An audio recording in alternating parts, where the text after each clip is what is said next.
여러분, 크루즈 여행하면 뭐가 제일 먼저 떠오르시나요? 탁 트인 바다, 끝없이 차려진 고급 뷔페, 선상에서의 낭만적인 파티. 상상만 해도 너무 완벽한 휴가잖아요. 그런데 이 로망이 문자 그대로 지옥으로 변해버린 사건이 발생했습니다. 치사율 40%, 크루즈를 지옥으로 만든 쥐의 저주. 에이, 무슨 재난영화 시나리오 아니냐고요? 아닙니다. 이거 지금 바로 이 순간 실제로 벌어지고 있는 엄청나게 소름 돋는 현실이에요. 147. 일단 이 숫자부터 기억해 두셔야 합니다. 단순한 탑승객 수가 아니거든요. 망망대해인 대서양 한복판에 멈춰선 배. 그리고 그 밀실 같은 공간에 꼼짝없이 갇혀버린 사람들의 정확한 숫자입니다.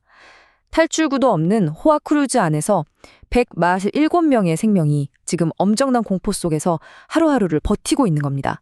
도대체 상황이 어떻게 이렇게까지 됐는지 그 끔찍한 시간의 흐름을 한번 따라가 볼까요? 시작은 아주 좋았어요. 4월 1일 아르헨티나 우수아이아에서 아주 기분 좋게 출항을 했죠. 그런데 불과 열흘 뒤인 4월 11일 70대 네덜란드 남성이 사망하는 첫 번째 비극이 발생합니다. 충격이 채 가시기도 전인 4월 하순, 이번엔 그의 아내마저 세상을 떠나고요. 여기서 끝이 아닙니다. 5월 2일에 세 번째 사망자가 났고 또 다른 영국인 승객 한 명은 지금 남아프리카 공화국으로 이송돼서 중환자실에서 사투를 벌이고 있어요. 결국 이 배, 지금 아프리카 카보베르데 인근 해상에 그야말로 꽁꽁 격리된 상태입니다. 보이지 않는 살인마가 배 안을 서서히 쥐어삼키고 있는 거죠. 그럼 도대체 뭐가 이 사람들을 죽음으로 몰고 간 걸까요? 범인은 놀랍게도 우리한테 꽤 익숙한 이름입니다. 바로 한타바이러스예요. 어디서 많이 들어보셨죠? 맞습니다. 1980년대에 한국의 이호왕 박사님이 발견하셨고 그 이름도 우리나라 한탄강에서 따온 바로 그 바이러스입니다. 사실 6.25 전쟁 당시에 수많은 유엔군을 공포에 떨게했던 원인 모를 괴질의 정체가 바로 이 녀석이었거든요. 쥐 같은 설치류들이 퍼뜨리는 아주 치명적인 병원체죠. 근데 여기서 이런 의문이 드실 거예요. 한타바이러스 위험한 건 알겠는데 이 정도였나? 우리가 과거부터 알던 아시아나 유럽 쪽 구대륙 한타바이러스는 주로 신장을 공격합니다. 치사율이 1에서 15% 정도니까 이것도 사실 무시무시하긴 한데요. 이번에 크루즈를 덮친 신대륙, 즉 미주대륙 버선은 차원이 다릅니다. 얘네는 신장이 아니라 사람의 폐를 직접 타격해요. 숨을 못 쉬게 만드는 겁니다. 치사율이 무려 33에서 40%에 달합니다. 3명이 걸리면 최소 1명은 무조건 목숨을 잃는다는 진짜 엄청난 살상력을 가진 거죠. 그렇다면 이 치명적인 바이러스가 도대체 어떻게 사람 몸에 들어오느냐, 이게 참 기가 막힙니다. 쥐가 배설물이나 타액을 남겨놓으면 그게 바싹 마르면서 눈에 보이지 않는 미세한 먼지가 돼서 공기 중을 떠다녀요. 예를 들어서 우리가 기분 좋게 맥주 마시면서 마른 오징어를 씹고 있는데 알고 보니 그 오징어에 쥐 배설물 가루가 묻어 있었다고 한번 상상해 보세요. 그걸 모르고 먹거나 아니면 그냥 그 가루가 섞인 공기를 들이마시기만 해도 그 순간 치명적인 감염이 시작되는 겁니다. 하지만 여러분, 아무리 그래도 그렇지 쥐 먼지 하나 때문에 크루즈 전체가 지옥이 됐다는 건 좀 말이 안 되잖아요? 진짜 공포의 핵심은 따로 있습니다. 바로 이번 바이러스가 안데스 바이러스라는 특이 병종이고 무엇보다 사람 간 전파가 가능하다는 사실입니다.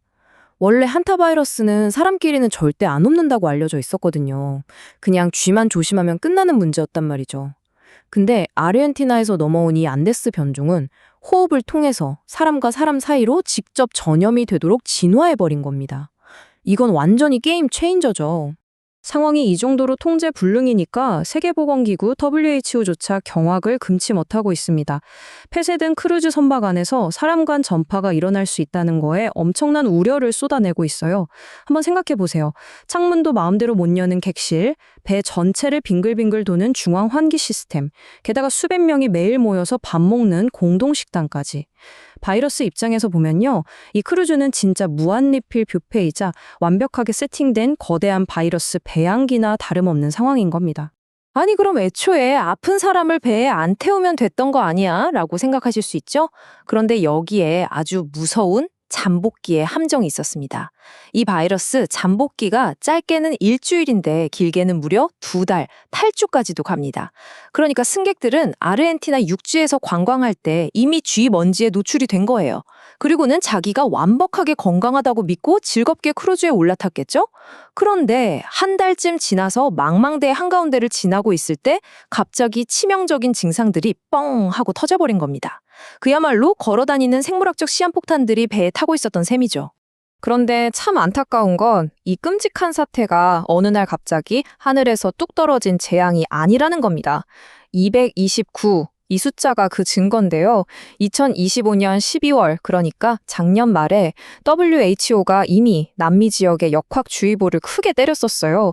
그 당시 아르헨티나 주변에서 확진자가 무려 229명이나 쏟아져 나왔고 치사율도 25%를 넘기면서 폭증하고 있었거든요.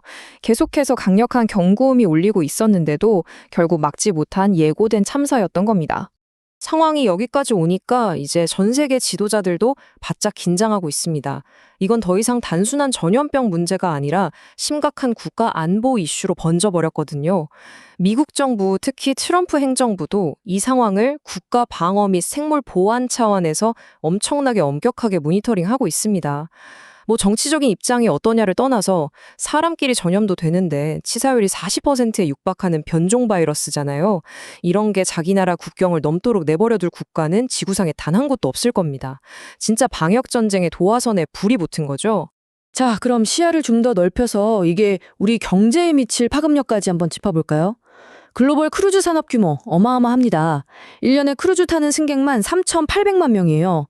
한 사람당 평균 3,000달러, 우리 돈으로 한 400만 원 넘게 쓴다고 치면 전체 시장 규모가 수백조 원을 가볍게 넘어갑니다. 그런데 눈에 보이지도 않는 이 미세한 바이러스 하나가 이 거대한 글로벌 산업의 톱니바퀴를 한순간에 멈춰버릴 수 있는 겁니다. 이런 치명적인 전염병 공포가 확산되면 단순히 여행업계 망한다는 수준이 아니에요. 여러분의 주식 계좌, 연금, 나아가서 글로벌 금융시장 전체가 크게 휘청일 수 있다는 무서운 이야기입니다. 크루즈라는 완벽한 밀실에서 시작된 바이러스의 공포, 그리고 이게 뒤흔들 수 있는 거대한 경제의 흐름까지 쭉 살펴봤는데요. 우리는 지금 모든 것이 너무나도 촘촘하고 위험하게 연결된 세상에 살고 있습니다. 화려한 럭셔리 여행과 치명적인 보이지 않는 위협이 이렇게 동시에 공존하는 세계. 과연 여러분의 개인 리스크 관리는 이런 전혀 예상치 못한 돌발 상황에 진짜로 잘 대비되어 있으신가요?